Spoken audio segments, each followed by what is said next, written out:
bem-vindos a mais um episódio de Bites e Batons. E desta vez temos um convidado mais que especial, Ayrton Vilares.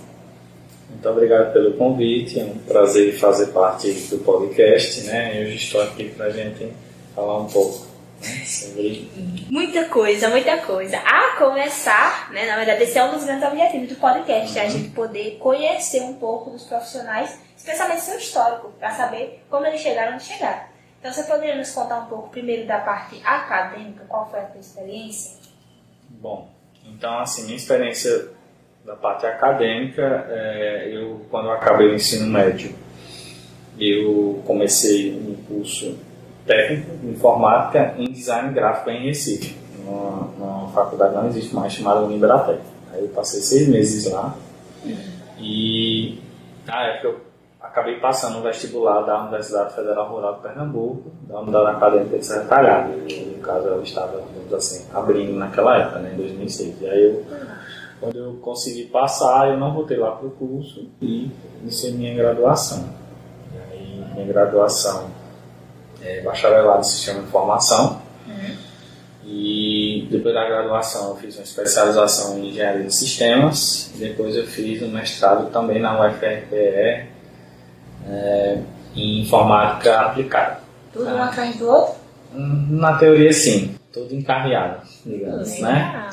E aí a especialização foi na ESAB, que é a Escola Superior Brasileira, se não me engano. E aí, pronto, no caso essa foi a minha carreira acadêmica, né? Então eu fiz ensino médio, normal, na área técnica, depois comecei um curso técnico, graduação, especialização, mestrado.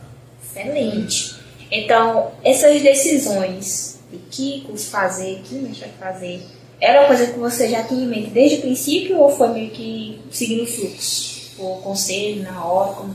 Assim, eu muito cedo descobri que eu gostava muito de informática. Então, foi algo que, digamos assim, eu me encantei muito cedo, então eu sabia que queria fazer isso, trabalhar com isso. E informática, igual a muitas áreas, né, é enorme. Tem uma parte muito específica, tem outra parte, né? Outra parte específica relacionada a outro assunto. E aí, você também, assim, no início, eu vi tudo, né? Então, por exemplo, eu aprendi a fazer manutenção do computador, eu aprendi a parte de programação, eu aprendi a parte de design gráfico. Tá? Mas só que assim, aí eu fui conhecendo um pouco melhor cada área e fui dizendo, poxa, isso aqui é mais legal do que aquilo, né? E aí, por exemplo, a questão do design gráfico eu fui fazer porque, na época, meu tio tinha uma serigrafia, eu ajudava muito ele, então eu tinha mais contato com essa parte de design gráfico.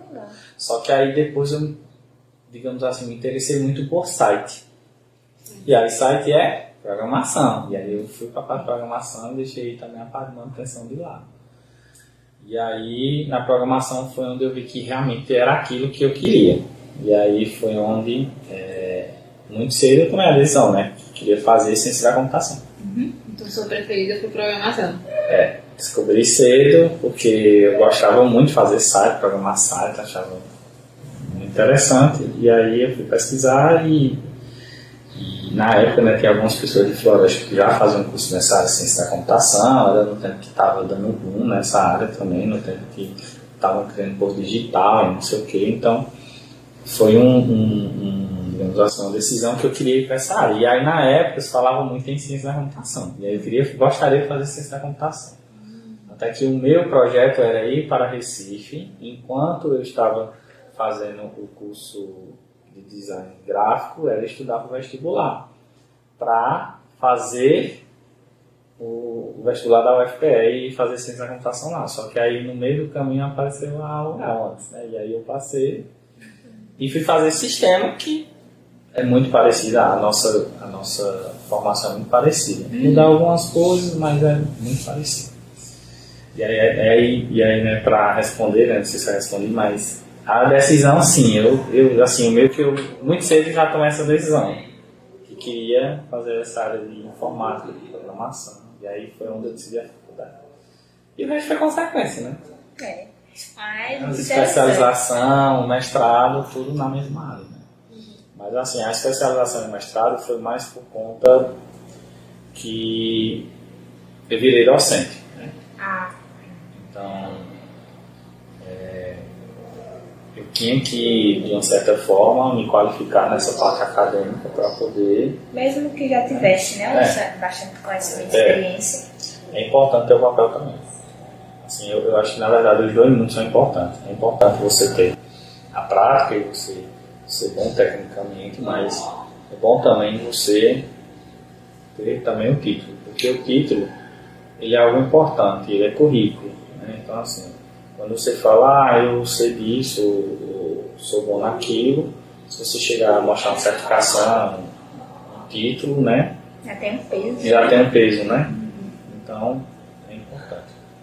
Excelente. E aí, na sua experiência como estudante, né, nessas 3 etapas, o que você aprendeu que poderia ajudar os nossos estudantes que estão ouvindo? Que, por exemplo, acho que percebi que você falou da parte prática que foi importante, né, para te ajudar, mas entrando nisso também outras coisas que você poderia dar de conselho para quem no momento só é estudante. Eles avançam. Olha, eu sou uma pessoa que adora estudar. Então, assim, e como eu descobri muito cedo que gostava dessa área, então eu estudava sem obrigação. Por amor. Era um hobby. Não, assim, era algo que, assim, não vou falar que era divertido, mas que eu gostava. Entendeu? Não era um sofrimento. Exato, não era um sofrimento. Então eu começava a estudar e tal, e aí ia aprendendo, e poxa, aí já ia vendo outra coisa, porque informática é assim, né? Você vai estudando uma coisa de já tem outra, já tem outra, né? E aí eu disse, cara, eu sempre estudava, assim, sozinho. Então, o conselho que eu tenho para dizer é que, assim, a faculdade ela é um ponto muito importante, os cursos. Ele é planejado por pessoas que têm experiência.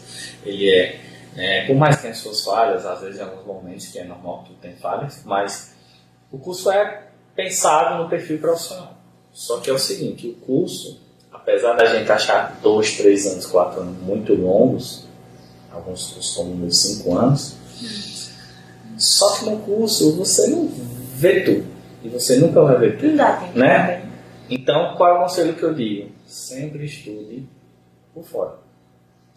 Porque o que me fez destacar, né, profissionalmente, em relação ao que eu conquistei e quando eu conquistei, foi por causa disso. Foi porque, por exemplo, enquanto os meus colegas estavam aprendendo lógica e programação na faculdade, eu já sabia lógica antes de entrar na faculdade.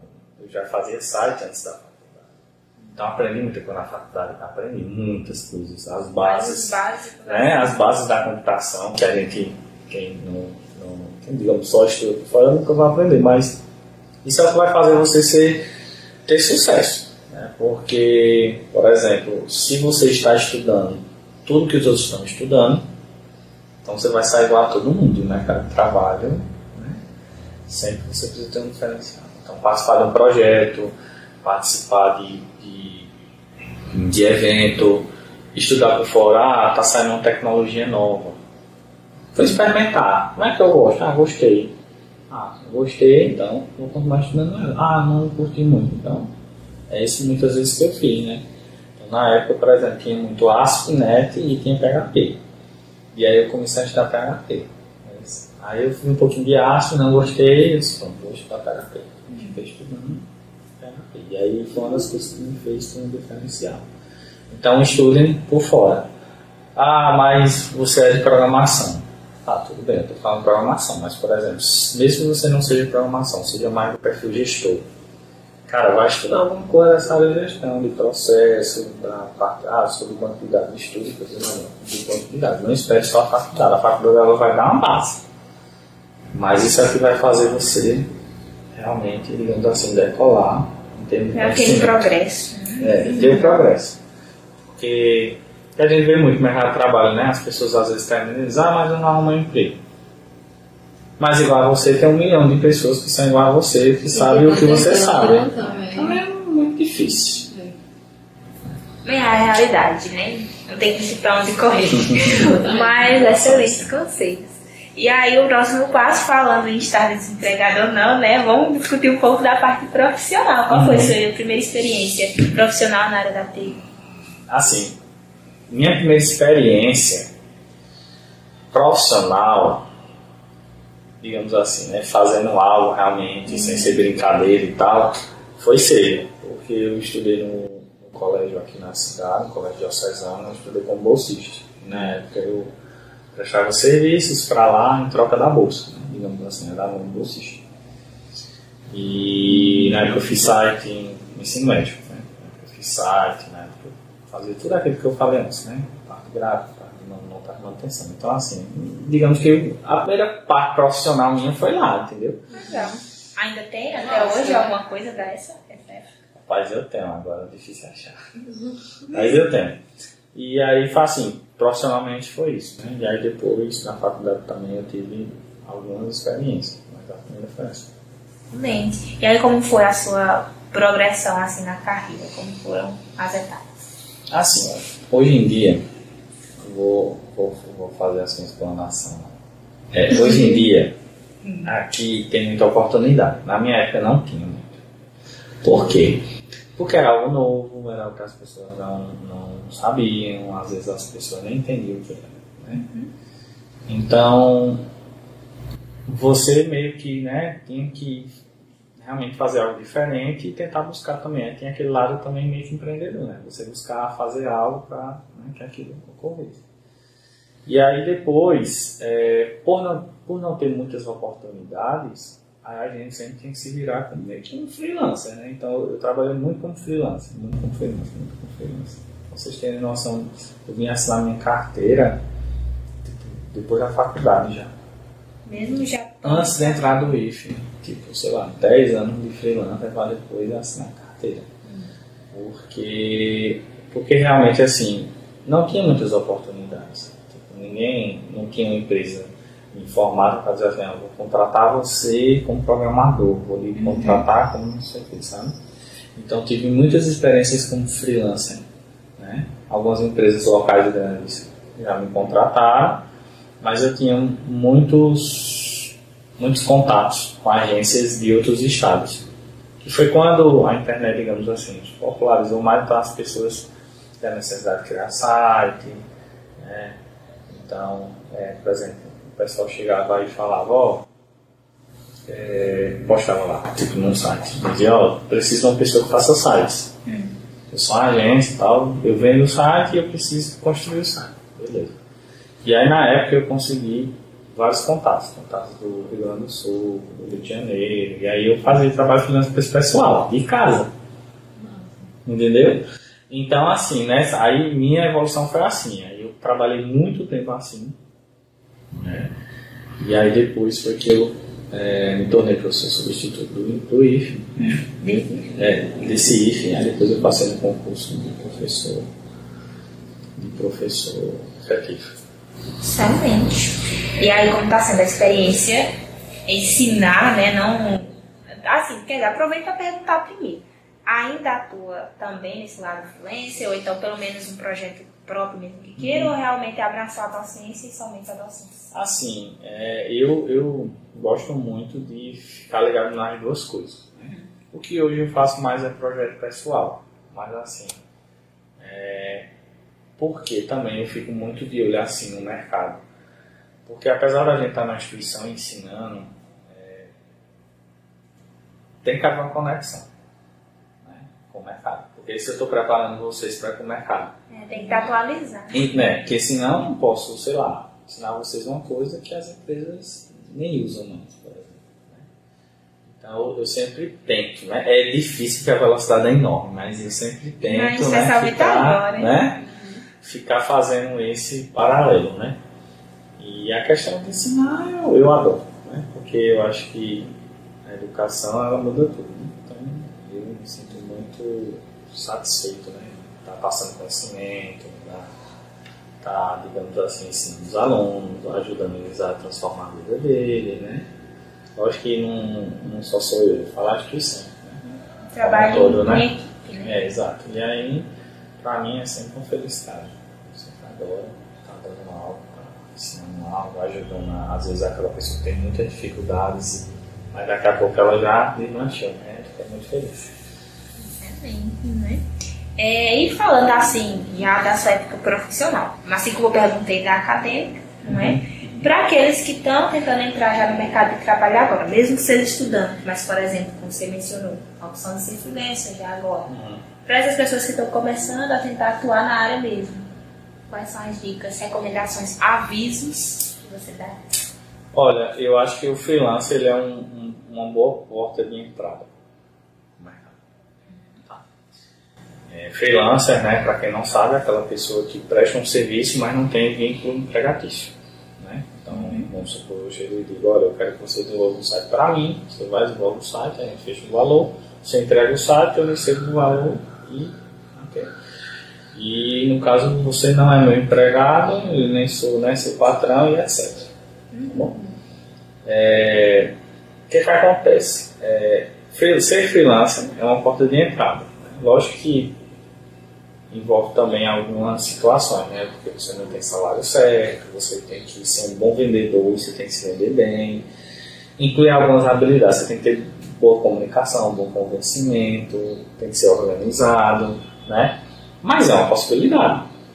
E já tem gente que gosta muito da coisa certa, não quer ter que ter esse molejo todo para fazer as coisas, né? Ah, não, eu quero um empreguinho ali, que me paga um salário ali, para mim tá de boa.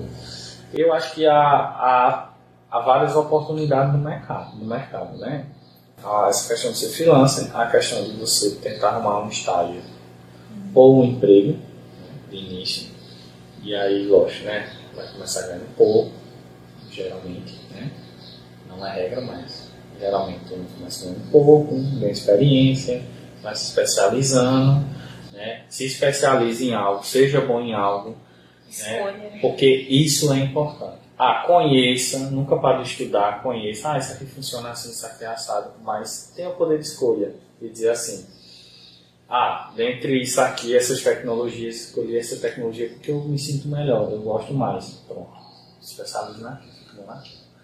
E tem outra opção, né, que aí também já é, assim, eu falo que é um pouco fora da curva, porque depende muito da educação que você teve, que é você ingressar no mercado de trabalho, caso você saiba falar inglês, não precisa ser fluente, mas existem várias oportunidades internacionais, né? Ou seja, você trabalha remotamente de casa, ganha em dólar. Mesmo seja pouco para eles, né? Mas para eles. Porque na verdade é um bom salário, né? Agora a questão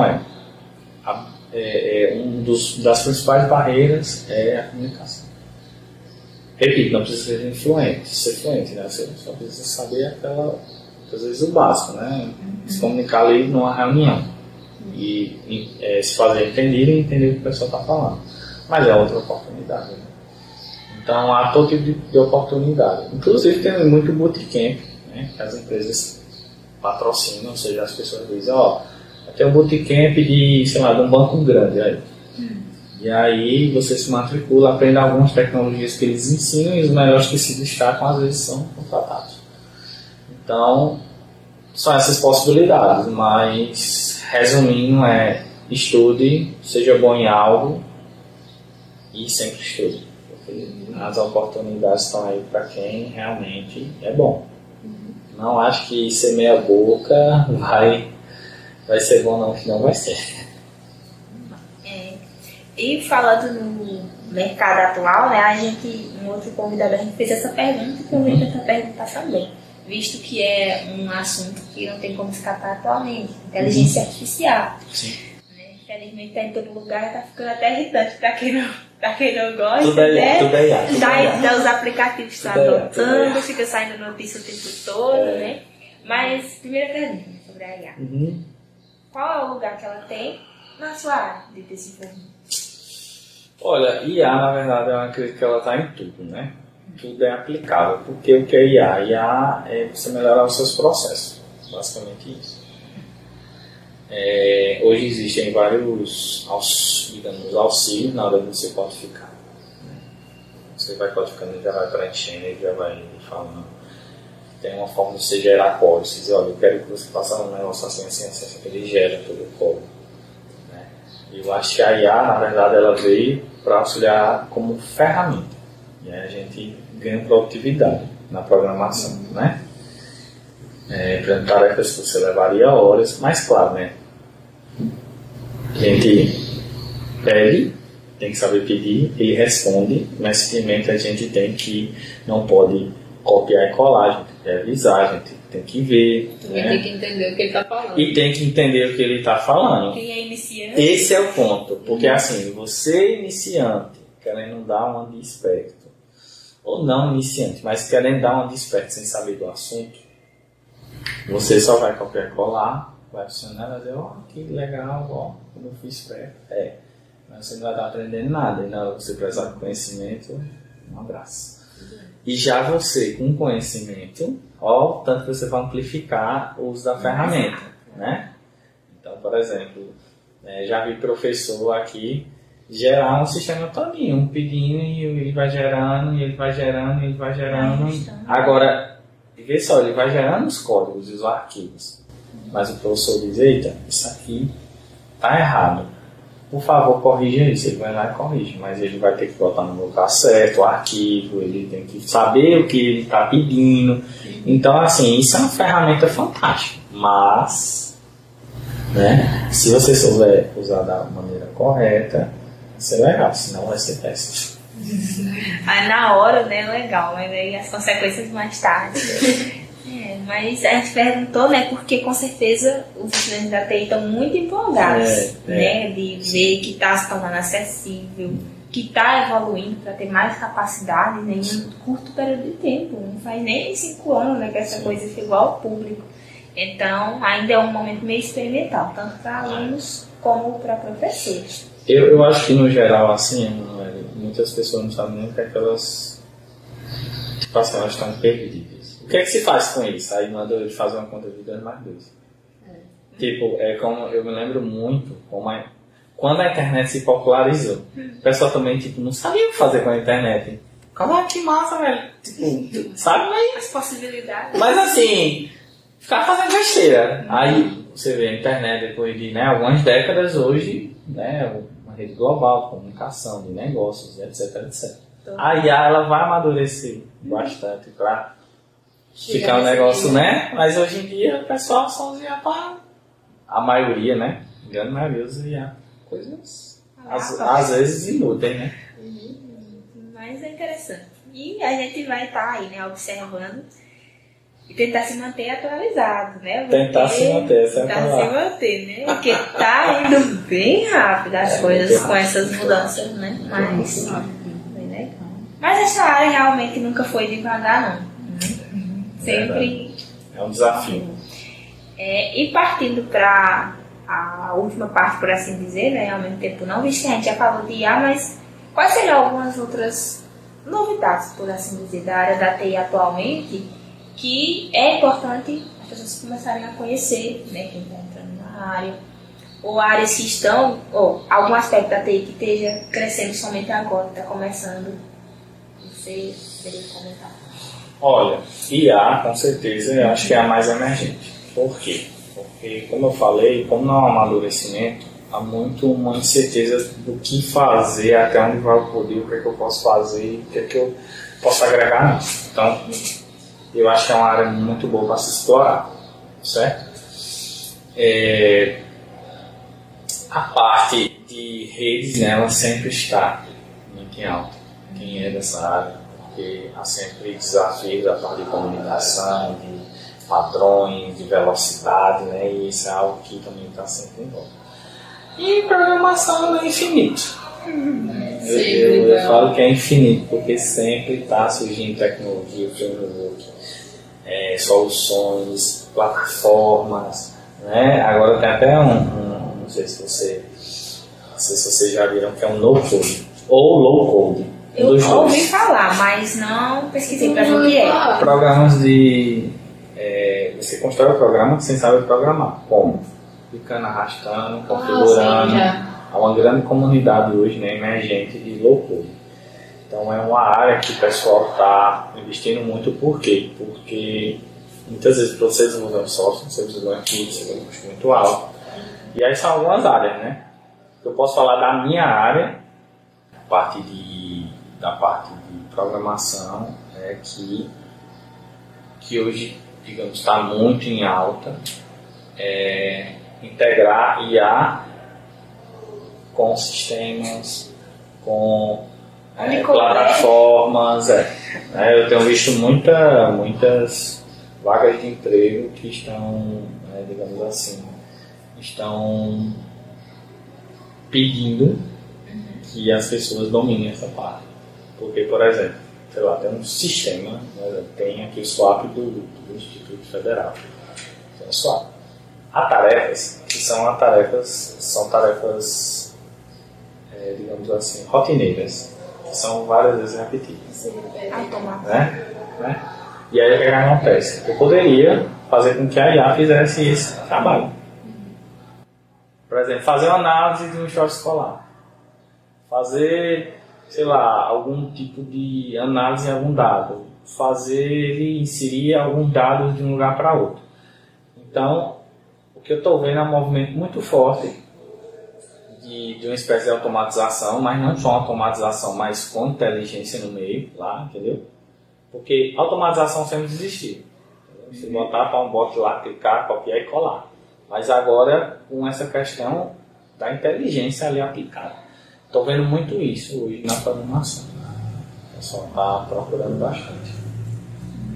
Se amanhã talvez fizesse essa pergunta, já teria. Não, já talvez outras coisas, né? Está sempre avançando. Falando em framework, é uma pergunta meio aleatória, mas não é tempo não, né? Mas quais são as especificidades assim que você costuma trabalhar, por exemplo, a sua linguagem favorita, seu framework favorito, atualmente? Assim, favorita é uma palavra muito forte. Porque assim, na verdade, né, a gente vê até muitas vezes as pessoas falando muito sobre eu adoro essa linguagem, não sei o quê. Eu acho que tudo depende do problema que você vai resolver.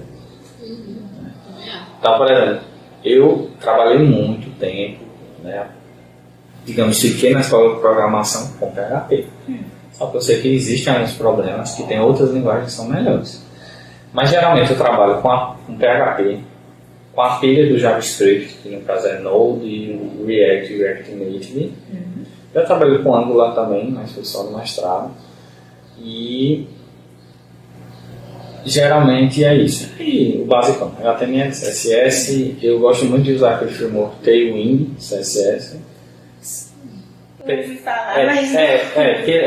é tipo Bootstrap, só que ele tem uma filosofia um pouco diferente. Eu prefiro ele do que o Bootstrap, no final das contas. Mas se eu for fazer com Bootstrap, aí faz, né?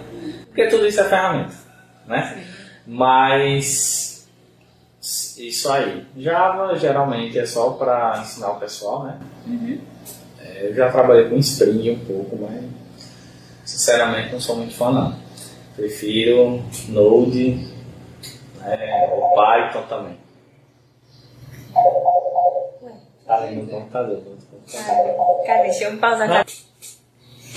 Bem, gente, é isso. Esse foi o episódio. A gente teve o prazer, né, de conhecer um pouco mais sobre o nosso professor. A gente sempre tem aula, mas é bom conhecer um pouco mais de perto. Espero que vocês tenham aproveitado, que vocês tenham conseguido guardar cada uma dessas dicas aí no coração e realmente aplicar, tá bom? Especialmente a dica de estudar. E já de professor também. A gente quer muito agradecer. Queremos muito agradecer nessa participação, de tirar esse tempinho.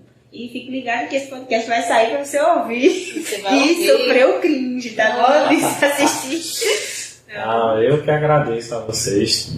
Estou sempre à disposição, vocês sabem. E é um prazer, né?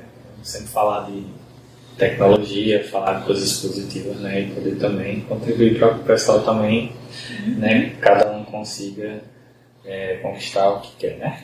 Excelente. Então, até o próximo episódio. Tchau, tchau. Tchau.